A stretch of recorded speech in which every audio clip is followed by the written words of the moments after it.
Okay, so let's kick things off with those human universals. Donald Brown's research, it points to certain concepts that seem to pop up in, well, basically all human cultures. Right, across the board. And interestingly, a bunch of them are directly about time. We're talking things like measuring time, Uh-huh.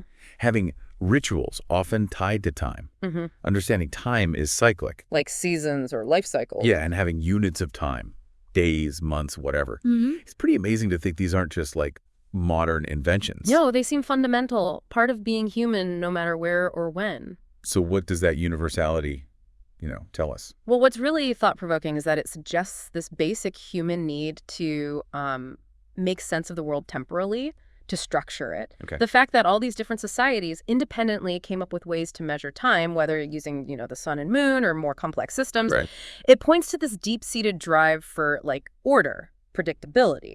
And rituals, they give us a framework for marking big transitions, reinforcing cultural stories. Like birthdays or holidays. Exactly. And that cyclical view of time, you see it in so many calendars, mythologies. It comes from observing nature's patterns. Makes sense. And having units, well, that just lets us coordinate, plan things together. So it's not just knowing when, it's weaving time into how we think and live socially. It almost makes you think our brains are sort of wired that way, to organize time. Just a strong possibility. Now, shifting gears a bit to those dynaxioms, here's one that just jumped out at me. We become what time is allowed. Dynaxiom 2618. Yeah. It's short, punchy, Mm-hmm. but wow, it makes you think about how our own path through time really shapes who we are, fundamentally. That's a powerful one, isn't it? And if you link it back to those universals, Okay. it shows how, we all engage with time in these basic ways, but it's our personal experience within that framework that really sculpts us. Right. I mean, think about it. The opportunities you've had, the setbacks, the people you've known, Yeah. all unfolding over time. That's what builds your identity, your perspective. Yeah. It's not just that stuff happens in time, but the buildup of those experiences forms you. You start wondering, how different lengths or paces of life might create totally different selves. That really resonates and kind of leads into another dynaxiom, this one about how we see modern culture. Oh, yeah? Dynaxiom 2588 says, modern culture starts to seem newer when the oldest people are no longer saying, I saw that a long time ago. Ah, that's clever. It's about how our collective living memory shifts the goalposts for what feels recent versus what feels like ancient history. That's a fascinating point about how our cultural benchmarks are always moving. As the direct memories of older generations fade, Yeah. our perception of those times, and therefore what we think of as modern, it just inevitably changes what was once someone's everyday reality. Like watching the moon landing live. Exactly. That becomes more abstract, more historical as those personal memories disappear. It's like the horizon of history is constantly being redrawn, affects how we see ourselves right now. It's like the definition of old keeps getting younger. Yeah. Okay, let's move into time and art. There are several really interesting dynaxioms here. Art and time, always a rich area. For sure. One says that good art should stand the test of time, but also stay contemporary by reflecting current times. That's Dynaxiom 2554. Right, so it's not just about physically lasting. No, it's about relevance. What is it about some art that lets it do that, keeps speaking to us? That's the million-dollar question, isn't it? I think truly timeless art often taps into something really fundamental. Human emotions, experiences, questions, things that don't really change with the historical context. Okay. It has this kind of resonance, lets it speak to different generations, even as everything else changes. Its ability to be continuously contemporary. Maybe that comes from how it can be reinterpreted, find new meanings and new eras. So it's not frozen. Exactly. Actively engages with the present. And then there's this contrast highlighted between art and music. Dynaxiom 2218 points out you can experience art, like a painting, pretty quickly. But music, that usually needs more sustained time. Yeah, that really gets at the different temporal structures of these forms. Visual art can hit you immediately, right? Then you Wow. can look as long as you want. It's your own pace. Right. But music, it unfolds over time, minute by minute. It demands you commit that duration. It shapes how you interact with it, the kind of experience you have. Here's another one, kind of intriguing. Time makes art on its own. Dynaxiom 1891. Ooh, I like that. It makes me think about, natural processes, how things age, change over centuries. Precisely. Think about the patina on an old bronze statue. Right. Or how pigments fade in old paintings. Or even how, like, historical events can give an ordinary object this layer of significance, making it almost art. Time itself becomes a collaborator. Changing it in ways the artist never planned. Exactly. Adding layers of history, meaning... Building on that, Dynaxiom 1894 suggests art should subtly enhance your worldview over time. Not like a sudden revelation, but a gradual shift. Yeah, that speaks to the long game of engaging with art. It's not always about the immediate gut reaction. Yeah. It's how, through repeated thinking, it can subtly broaden how you see yourself, see the world, just enriching your perspective over years. There's also a really practical side noted. Dynaxiom 088 uses minimalist art as an example, pointing out that simpler materials often hold up better against time than complex, fragile stuff. Yeah, that highlights the practical side of making art, which we don't always think about. An artist's choice of materials really impacts how long the work might last. Makes sense. Minimalist stuff, often using basic, sturdy materials, might face fewer conservation headaches down the line compared to something really intricate or made of things that decay easily. It's always a trade-off, right? Expression versus permanence. Definitely. And one last one on art. This one's pretty deep. Dynaxiom 2084 says, "The time in which an artist dies is just as important as the time they were born." Wow. Yeah. That really makes you think about the whole historical frame around an artist's life and what they leave behind. Absolutely. An artist's work is just inevitably shaped by the world they lived in, socially, politically, culturally. Right. And the time of their death, it sort of marks the end of their active input. And it often shapes how later generations see their work, how it's interpreted. It anchors their whole journey in history. Okay, let's pivot to music. Some equally fascinating links to time here. Music and time are deeply intertwined. Yeah, like Dynaxiom 2433 says playing music can really lock you in and prevent distraction. Sure. And 1796 adds it involves utilizing time more mindfully. It sounds like actually making music forces this unique focus on the present. Well, what's compelling there is how performing music demands such deep engagement with time's flow. You have to be totally aware of rhythm, tempo, how the piece unfolds. Right, second by second. That intense focus can create this kind of temporal bubble, shuts out the noise, makes you feel really present. Then there's this statement that seems like a contradiction at first. Music is a waste of time. That's Dynaxiom 1347. Oh. But then it explains, performing music is deeply engaged with time, but listening can feel untethered to time. Ah, okay. That's a clever distinction. Yeah. It really highlights the different ways we relate to music. For the player, it's like navigating this temporal map. But for the listener, yeah, good music can create this feeling of flow or even timelessness. You just lose track of the minutes. You get lost in it. Exactly. It's a paradox, deep engagement leading to a feeling of sort of transcending time.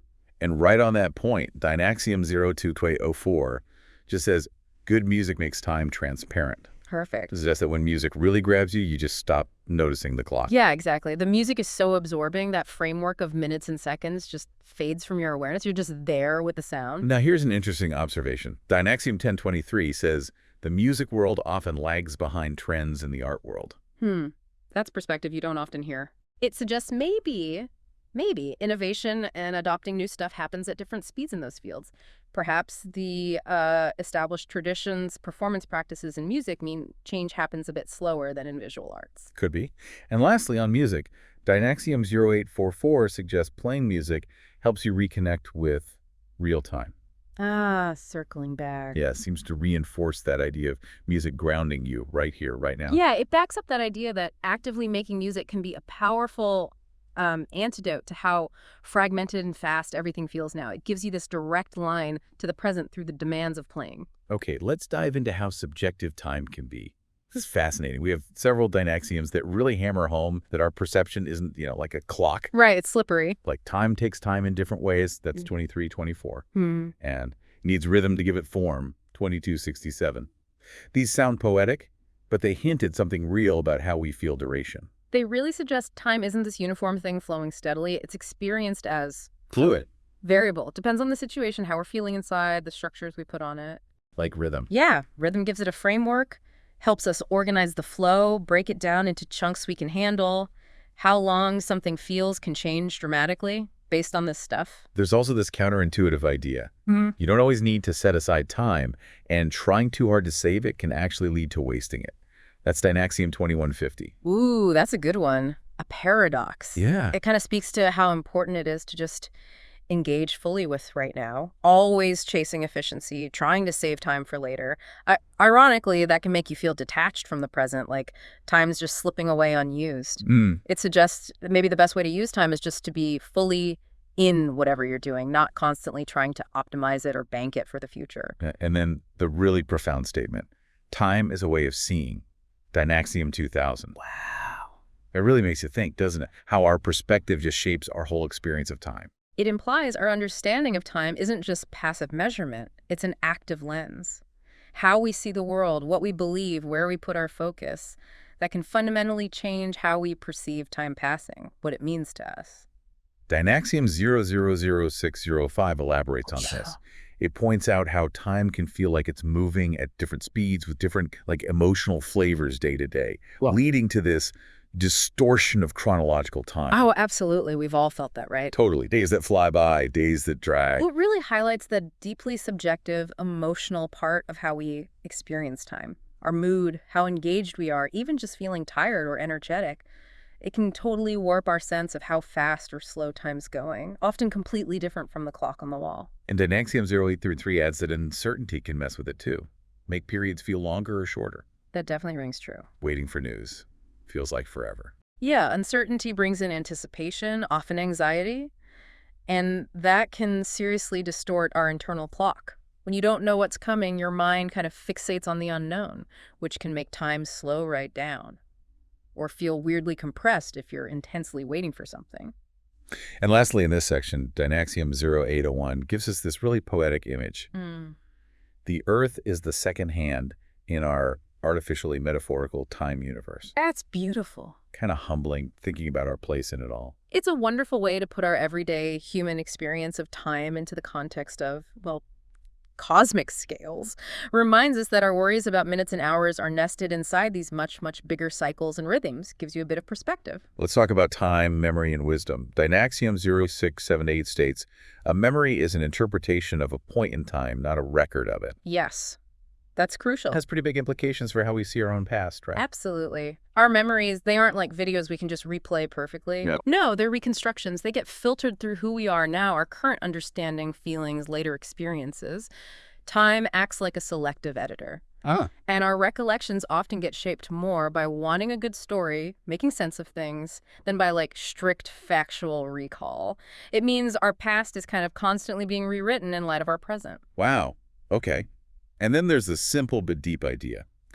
Wisdom is, at the very least, an accumulation of time. Dynaxiom 0660 seems to say experience, just living through time, is essential for wisdom. It implies wisdom isn't just book smarts, right? It's also the insights you get from navigating life's complexities over a good stretch of time. It's the sum total of lived experiences, good and bad, and the lessons you actually learn from them. That's what builds wisdom. On a more personal note, Dynaxiom 0612 points out how insomnia really rams home our awareness of time passing. Anyone who's laid awake watching the clock tick knows that feeling. For sure. Insomnia just strips away all the daytime distractions, right? Leaves you face to face with the relentless march of time, often mixed with feeling frustrated or anxious because you just want to sleep. Okay, let's think about time in the creative process. Dynaxiom's 1898, there are two versions. They both suggest creative work doesn't mean you have to stop everything else. It can happen in this kind of timeless flow. Good news for anyone who feels like they never have a big enough block of time for creative stuff. It speaks to that idea of getting into a state of deep immersion, focus, where your usual sense of time just seems to dissolve. Like being in the zone. Exactly, that flow state. Creative insights can just pop up then, spontaneously, even when life's still going on around you.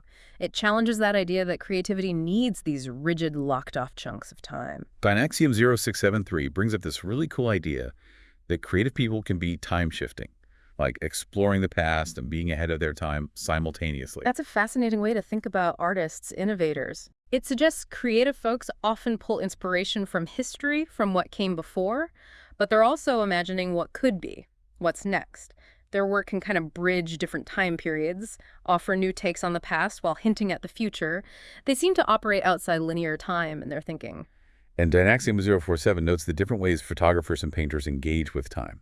Photography grabs a specific moment, while painting allows for this longer, more iterative process. Yeah, it highlights how the medium itself shapes the relationship with time. Photography is fundamentally about capturing an instant, nailing that split second. Painting, though, that can be this long, evolving thing. The artist can go back, change things, layer things up over days, weeks, even years. Okay, let's shift to some of the more practical, maybe paradoxical sides of time. Dynaxiom 1937 observes we tend to celebrate numbers, not duration, like the end of a decade. Oh, yeah, we totally do that. It's true. We focus on these arbitrary markers. Why do you think we do that? I think it goes back to that human need for structure, for narrative. Milestones like decades, they give us these convenient points to, look back, celebrate, feel like something's changing. Even if it's just Tuesday turning into Wednesday. Even though time itself is just flowing continuously, these markers help us create a sense of order, maybe progress, in our lives. Dynaxiom 0947 points out how time sometimes makes the whys go missing. We end up going through the motions, but we've forgotten why we started doing it. Oof. Yeah, I think we've all been there. Definitely. It really underscores how important it is to be intentional, to reflect now and then. Over time, yeah, the original reasons for doing things can just fade. You find yourself stuck in routines, but the why is gone. So you gotta check in. Yeah. Periodically revisiting your goals, your motivations is crucial to avoid that kind of temporal amnesia. Then there's the really simple but powerful statement. If you make time, there is time. Dynaxiom 1890. Good reminder. Yeah, it reminds us we actually have more control over our time than we sometimes feel. It really emphasizes the proactive role we can play instead of feeling like victims of a crazy schedule. Which is easy to do. Totally. But we do have the ability to prioritize, to carve out time for what actually matters to us. It's about making conscious choices, being intentional. Dynaxiom ORSI 476 reminds us, though, that things take a long time to do if you want to do them right, especially in fields like fine art. Right. Patience is key. Speaks to the dedication needed for quality work. It acknowledges the value of just sustained effort, committing to excellence. Yeah. That often just takes a significant chunk of time and real focus, especially in disciplines that need high skill, refinement.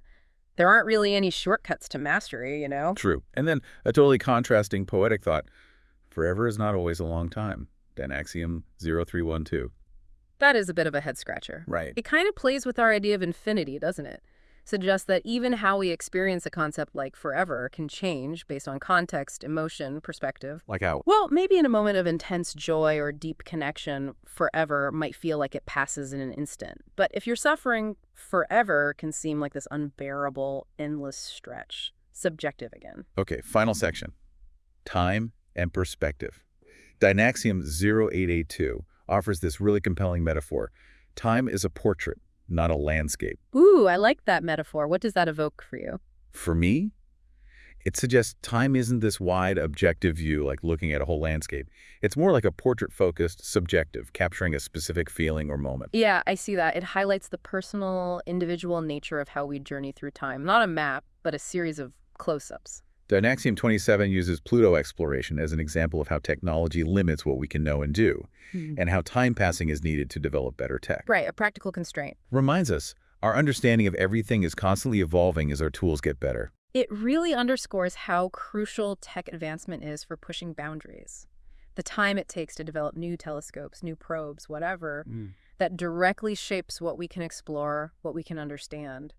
It pushes the frontiers of knowledge, but it takes time. Dynaxiom 1530 touches on a more spiritual angle. It suggests some things might be hidden from us because of the illusion of space and time.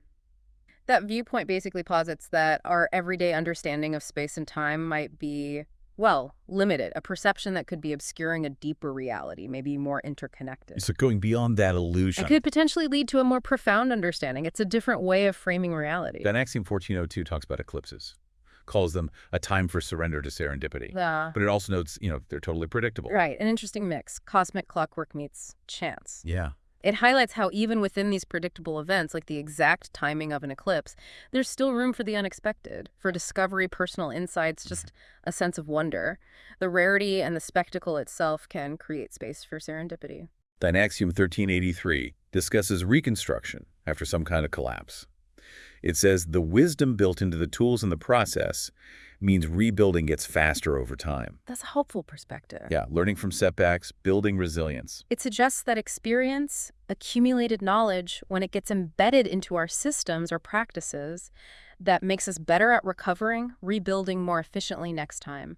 We learn from mistakes, hopefully, and that learning gets built into how we do things. Okay, and let's bring this deep dive home with Dynaxiom 0401. It's very direct. How you use your mind and how you spend your time is what you'll become. That's a powerful summation. Really brings it down to our daily choices, doesn't it? And their long-term impact. It brings us right back to that fundamental idea. Our conscious choices, how we engage with the world, how we allocate our precious time, those are the main things that shape who we eventually become. It really emphasizes our own agency in crafting our futures. So as we wrap up this exploration, looking at time through all these different angles, these universals, these dynaxioms, we really hope you found some new ways to think about this thing that rules our lives. And maybe a final thought to leave you with. Going back to that idea that time is a portrait, not a landscape. Maybe take a moment to reflect. What specific moments, what perspectives are shaping your current portrait of time? Are there certain things you're focusing on? And maybe are there other viewpoints you could consider to get an even richer picture of your own experience with time?